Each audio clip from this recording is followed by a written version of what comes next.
The alien ship hung in the sky like a giant shadow swallowing the sun, its metallic skin rippling with strange patterns that no human eye had ever seen before. It was silent, too silent, as if it was not just floating, but watching, listening, waiting. Millions of people across Earth stood frozen, staring at screens or looking up from streets and rooftops. The world's leaders had been told there would be a meeting. No weapons, no threats, just words. Yet the air felt heavy, as if something dangerous was hiding behind that calm promise in the control room deep under the city. Captain Ross watched the giant vessel on the monitors, his heart steady but his mind racing. He had seen war before. But this was different. This was something beyond human. History. The ship's lower hull began to glow, and from the light emerged a ramp so large it seemed to carve into the air itself. Figures appeared, tall, armored, moving in perfect unison, their steps slow, deliberate. The alien leader stepped forward, his armor black as night and his face hidden behind a smooth mask. When he spoke, his voice was deep like thunder rolling over mountains. "We come to bring order to your world, you will serve us." His words were not shouted, but they carried an authority. That made even the strongest soldiers clench their fists. The humans present said nothing, waiting, watching the aliens reach the ground, and that was when something strange happened. One of them staggered just slightly, as if the weight of his own body pulled harder than expected. He recovered, but then another paused mid-step, their armored boots sinking deeper into the soil than it should. Their breathing sounded heavier, louder. Commander Zerak, the alien leader, ignored it, continuing forward. But Ross saw it in their movements, small, almost invisible hesitations, a twitch of strain, a fraction slower than before. The meeting began in a wide-open plaza. The press stood at a distance, broadcasting every second to the world. Zerak spoke again, describing how Earth would benefit from alien governance, how technology and medicine would transform human life, but Ross's focus stayed on the aliens behind him. Their shoulders seemed lower, their stances wider, as if bracing against something invisible. One guard's hand trembled as he held his weapon. Ross leaned toward the scientist standing beside him. "Dr. Levin, what's wrong with them?" he whispered. Levin narrowed his eyes, scanning every motion, and then muttered too much. Ross frowned. "You mean gravity?" Levin nodded, low voice, urgent. "They're not used to it. Whatever world they came from must be lighter. This place is crushing them." Before Ross could react, a sudden clatter rang through the plaza. One of the alien soldiers had dropped his weapon. It hit the ground with a thud heavier than expected. The soldier bent to pick it up, but his motion was slow, almost painful. The cameras zoomed in, showing the moment to every corner of the globe. Murmurs spread through the human crowd. The aliens tried to stand tall, but even through the armor their struggle was clear. Sweat, or something like it, glistened on their strange skin under the hot sun. Zerak noticed the attention and motioned for his troops to remain still. But the damage was done. Ross could feel the mood shift, a whisper of possibility where, minutes ago, there had been only fear.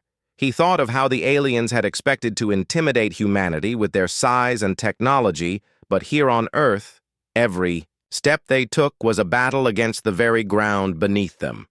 One soldier shifted uncomfortably, his knees bending more than they should, his breathing ragged. Ross could almost see the calculations in Zerak's mind. A predator, realizing it, had wandered into a place where the rules were different. The meeting ended with formal words, but the air was no longer the same.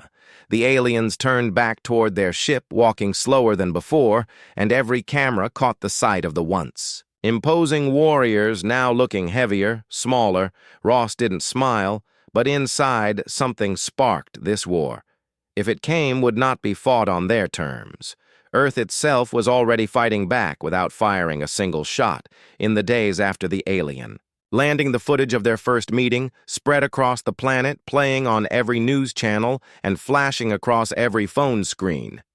People replayed the moment when one of the alien soldiers dropped his weapon in slow motion, over and over. Again, some called it weakness. Others said it was nothing, but Captain Ross and Dr. Levin knew there was something deeper.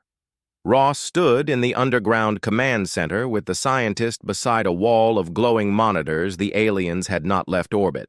Instead, their massive ship now hovered over the ocean just beyond sight of the coast. They sent drones to observe cities, but their warriors remained aboard, avoiding long exposure to the planet's surface. Levin tapped on a tablet, pulling up data. From satellites and from secret sensors hidden in the plaza during the meeting, numbers and charts flickered across the screen. "You see this," he said. "Pointing Earth's gravity is about 9.8 meters per second squared, almost triple what.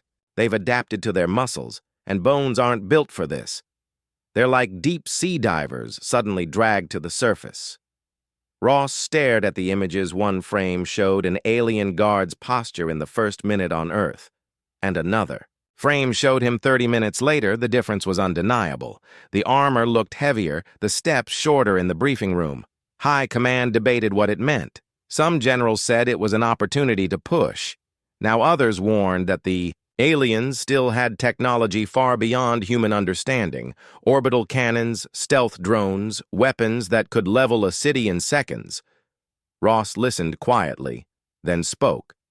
"They didn't come here expecting to fight against the ground itself. That's our advantage. But we can't rush it. We need to learn exactly where their limits are and how to force them to hit those limits again and again." Soon, small tests began in secret. A Marine jogged beside an alien drone operator during an arranged exchange and easily outpaced him without breaking a sweat. Another time, during a cultural meeting, a human officer casually lifted a crate of supplies that took 2 aliens to move. Whispers traveled quickly through human ranks and into the public. Hope was building like a quiet storm. Meanwhile, aboard the alien ship, Commander Jirac met with his council. They were tall even among their own kind, but here their limbs felt like lead. Every moment on the planet was agony for the body. The commanders, second in command, Vekor, suggested a retreat until they could adapt, but Jirac slammed a clawed hand against the table. "No. This world is rich in resources. Its oceans and metals are worth more than the pain of gravity we will endure and conquer." Jirac ordered engineers to design portable gravity compensators devices that could lighten their load and restore agility. But the engineers warned that such devices would drain enormous energy and require rare minerals unfamiliar to Earth humans. Did not yet know about this plan, but they could sense the aliens' hesitation. Ross and Levin watched drone footage of alien patrols on the surface. Even with their technology, their movements were clumsy in narrow streets or steep hills. One alien nearly fell. Trying to step over rubble in a damaged road, it became clear that uneven terrain and sudden movement were their enemies. Ross proposed training units specifically to fight in places where the ground itself could be used as a weapon. Hill stairs, rooftops, rocky fields, anywhere that demanded balance and speed, while the military planned ordinary people started making their own observations. Delivery drivers, construction workers, hikers all posting videos of themselves performing simple tasks that aliens would struggle with. It became an online wave, half serious, half defiant. Humans lifting heavy tools, running up flights of stairs, or jumping over fences. Hashtags like gravity wins and heavy welcome began trending around the world. The aliens watched from orbit, their silent drones recording human life. Perhaps they were studying weaknesses. Perhaps they were searching for patterns. But if they saw the growing unity, they did not comment.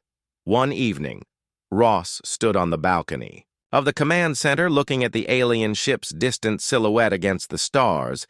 It was beautiful in a cold alien way, yet now it looked less like an untouchable god and more like a predator limping into unfamiliar hunting grounds. He knew the fight was coming, but it would be fought in a way no war in history had ever been fought before. Earth would not meet them in space. Instead, Earth would drag them down with every step, with every breath, with every second they stayed in this crushing, invisible grip. The first real pushback began not with a grand battle, but with a whisper, a mission so small it would never appear in history books if it failed, and yet so daring it could change everything. Captain Ross stood in the dim light of the hangar watching. A small strike team checked their gear. The target was an alien outpost set up on the edge of a coastal city. It was guarded by less than a dozen alien soldiers, but inside were scanning devices gathering data on human defenses. If those scans were completed, the aliens could map every military base on the continent. Ross briefed his team in short sentences, fast and clear. The aliens are stronger than us in weapons, but not in movement. Keep them running. Keep them turning. Use the ground. They hate it more than you do. The team moved out under cover of night, approaching the outpost through narrow streets. The air was heavy with salt from the sea, the moon barely cutting through clouds in the distance. The outpost glowed faintly, its alien, walls humming with strange energy. 2 guards stood at the gate, their armor black and gleaming, but their posture loose, slow. Their heads turning with measured effort as if every movement was a calculation. The humans struck fast a flash grenade, burst in white light. The guards tried to react, but the gravity betrayed them. Their steps were sluggish, their arms slow to raise their weapons. One Marine slammed into the first alien's shoulder. First, the impact sending the alien sprawling onto the pavement. Another human tackled the second, twisting the weapon free before the alien could aim it inside the outpost. The corridors were tight metal halls sloping slightly upward. The aliens moved with difficulty on the incline, their boots scraping. The floor, as if glued, Ross's team swept through in seconds, planting charges near the scanning equipment. The sound of alien voices echoed down the hall, deeper and lower than human voices, but now tinged with strain. In one room, a towering alien. Officer attempted to block the path, his frame filling the doorway, but when he stepped forward, his knee buckled slightly. The Marine in front feinted left, then darted right faster than the alien could turn in seconds. The officer was down the team. Set the final charge and began their retreat. Alarms screamed through the outpost lights, flashing red. The aliens gave chase, but each turn, each staircase, each uneven patch of flooring slowed them further. Ross glanced back once to see an alien trip over a loose cable, slamming into the wall hard enough to dent the metal. The team burst into the night just as the charges detonated behind them, a bloom of light tearing the outpost apart from within. Smoke rolled into the sky as the team disappeared. Into the city, the mission lasted less than 15 minutes, but the effect was immediate. Alien forces withdrew from several small forward posts, preferring to operate drones instead of risking soldiers on the ground in the war council. Ross laid out the pattern.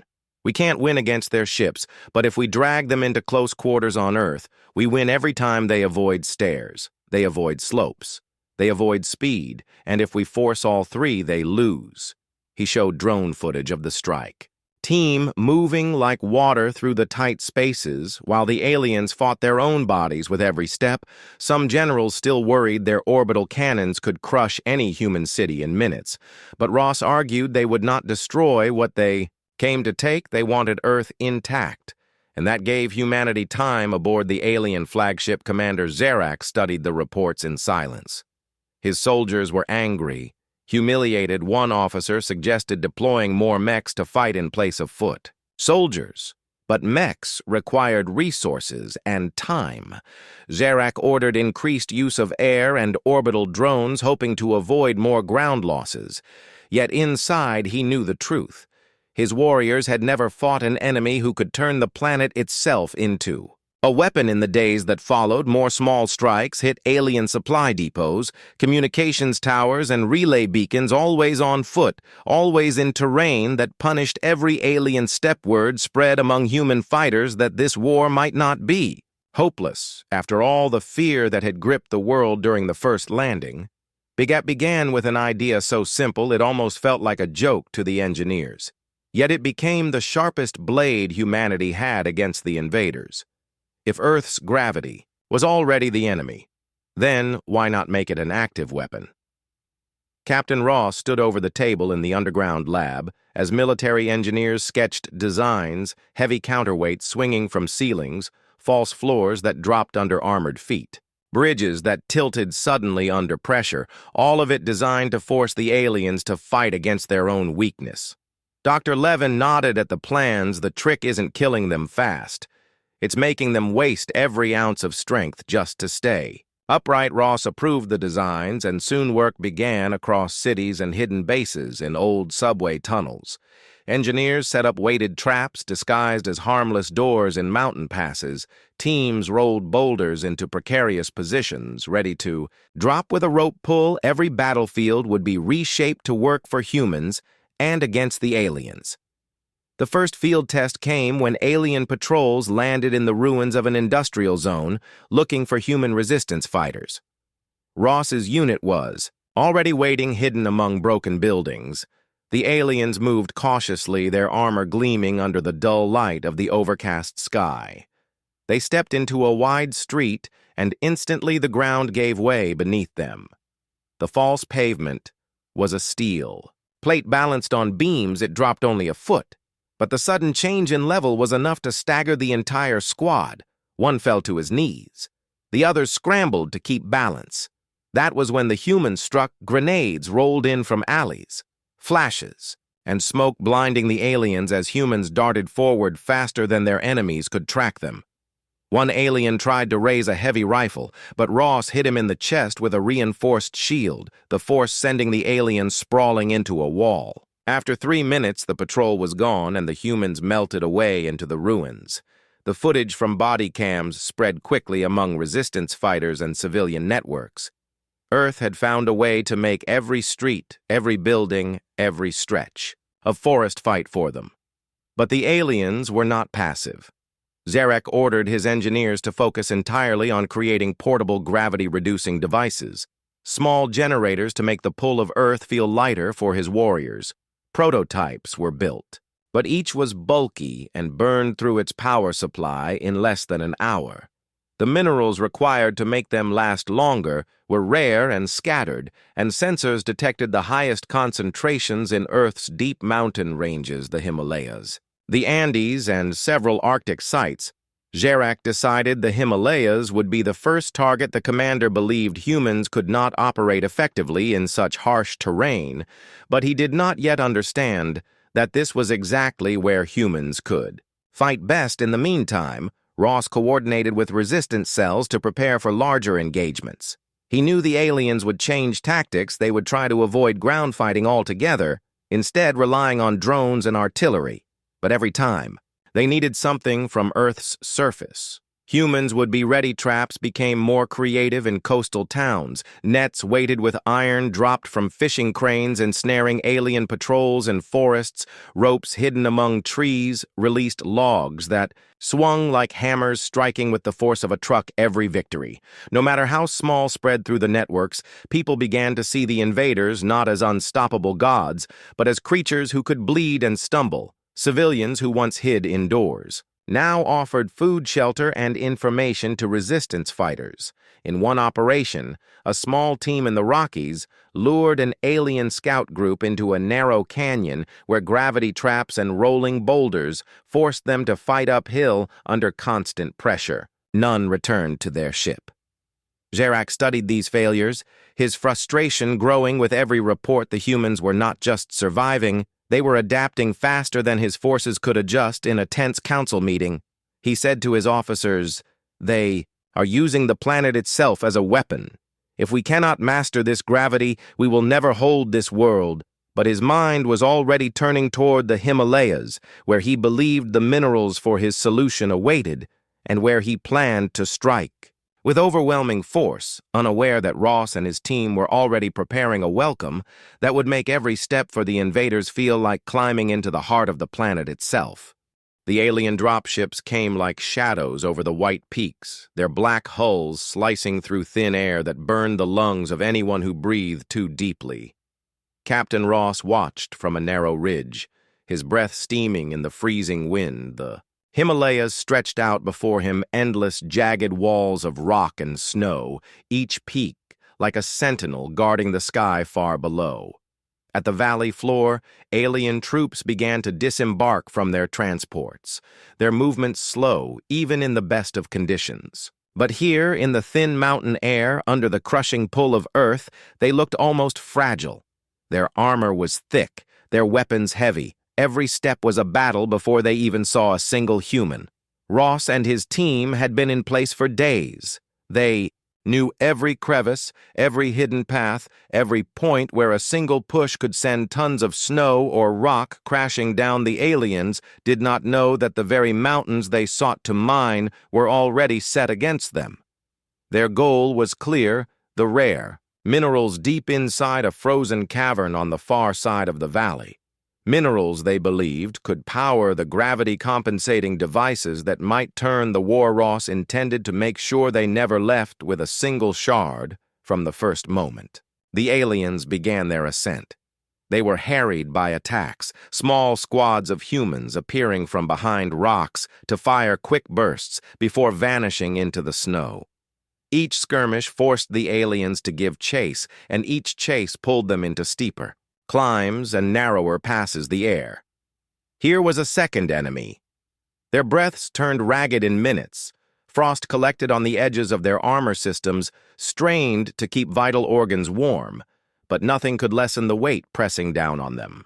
The first major trap was sprung at a cliffside path just wide enough for two aliens to walk abreast. The lead warrior stepped onto a section of snow-packed ground that had been hollowed beneath with explosives. Ross triggered the charge.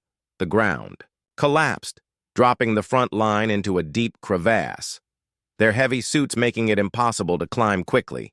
The rest of the squad tried to pull them out, but ropes snapped under the strain, and the cold bit at their fingers like fire as they struggled above them. Hidden humans released boulders that tumbled down. Smashing into the narrow path, the aliens were forced to retreat and take the longer, higher route. Exactly as Ross had planned, that path led into the canyon where the final stand would be made. The walls rose sheer on both sides, perfect for the resistance fighters lying in wait. Ross positioned himself at the far end where the alien commander's exosuit would have to pass. Zerak himself led this assault, his armor bulkier than usual, the gravity compensator unit built into his back humming with deep mechanical growls. The device let him move with far more speed than his soldiers, but Ross had studied the tech.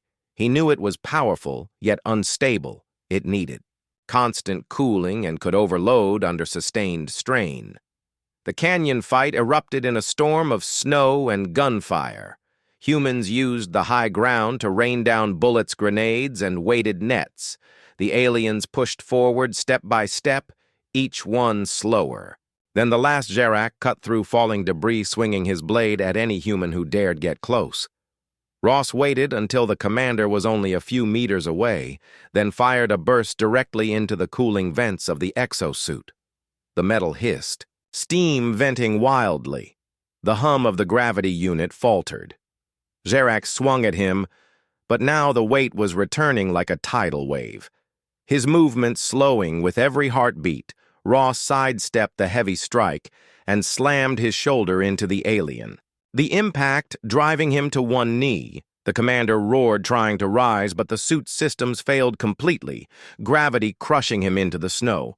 Ross held his rifle aimed squarely at the alien's helmet, but instead of pulling the trigger, he spoke loud enough for every soldier on both sides to hear "Welcome to Earth." Commander Zerak glared, but could not stand his troops, faltered, seeing their leader pinned by the very world they had come to conquer. The humans closed in, driving the surviving aliens back toward their ships, their mining mission shattered, and their dream of mastering Earth's gravity slipping away like snow through cold fingers. The retreat was not fast. It could not be under the weight that pinned every alien. Step, the dropships rose from the snowy valley one by one, their hulls coated in frost engines straining in the thin mountain air. Captain Ross stood on the ridge, watching them lift away, each one carrying warriors who had once looked like gods, but now resembled beaten soldiers dragging themselves from a fight they could not win. The battle in the Himalayas had ended. not with a single decisive blow, but with a slow, grinding exhaustion that sapped the invaders of strength and will. The mountains had done what no human weapon could do, crushing their pride under the same pull that held oceans to the earth aboard his flagship. Commander Zerak sat in the command chamber, his armor removed for the first time in days. His body ached in ways he had never known. The medics whispered about bone-strain muscle tearing and blood pressure spikes, but he silenced them with a wave. He stared at the planet below its blue oceans and swirling clouds hiding continents that had resisted him with nothing but air-water rock and an invisible force that bent even the strongest spine. A hologram flickered to life before him, showing battle reports, each red mark on the map, a loss. Each note a reminder of how humans had used their world itself as a shield and a sword. Zerak closed the display and for the first time considered withdrawal not as a temporary tactic, but as a final decision. His war council gathered around him, their voices tense. They spoke of the mineral shortages, the failed prototypes, the morale breaking among the troops. One officer said quietly, "This world is not for us." And the words hung in the air heavier than the gravity that weighed on their bones down on Earth. The news spread faster than the winter wind. People in every city cheered as footage played of the alien dropships leaving the mountains. Soldiers who had fought in the resistance returned to safe houses to find streets filled with strangers, offering food, blankets, and clapping them on the back. Dr. Levin stood beside Ross in the command center, watching the last alien vessel rise through the atmosphere. The scientist's voice was low, thoughtful. "They thought we were fragile, but we were forged here. Every step we take is training, every breath we draw makes us stronger." Ross nodded, remembering the first time he saw the aliens stumble in the plaza. It had been the smallest thing, but it had opened the door to everything that followed. In the weeks after the retreat, humans began studying the captured alien gear, much of it useless without the power sources the invaders had guarded so carefully. But the data was priceless, and so was the understanding that technology alone was not the deciding factor in survival. Nature itself could tip the scales. An unexpected broadcast came weeks later. A transmission beamed from the edge of the solar system. Zerak's voice, deep and slow, echoed across human channels. "We saw you as fragile, but it is we who broke first. Your world is your greatest weapon. Guard it well, for there are others who may come, and not all will turn away." The message ended with no threat, no promise, just silence. After it faded, life began to settle back into something like normal. Though nothing was truly the same. Children played in streets under skies now empty of alien ships, and people found themselves looking at the ground beneath their feet with a new kind of respect, knowing it had fought for them without being asked. One afternoon, Ross walked through a quiet park, the winter snow melting into patches of green. A group of kids were throwing a ball high into the air, laughing as they ran to catch it. He stopped for a moment, watching the simple scene, thinking of how something so effortless for a child on Earth would be impossible for a warrior from another world. In that moment, he understood the true victory was not just in driving the aliens away, but in proving to themselves that strength was not about size or weapons. It was about endurance, about living every day under the pull of a force that shaped them into survivors, and knowing that as long as they stood on this ground, there was no enemy in the universe they could not face.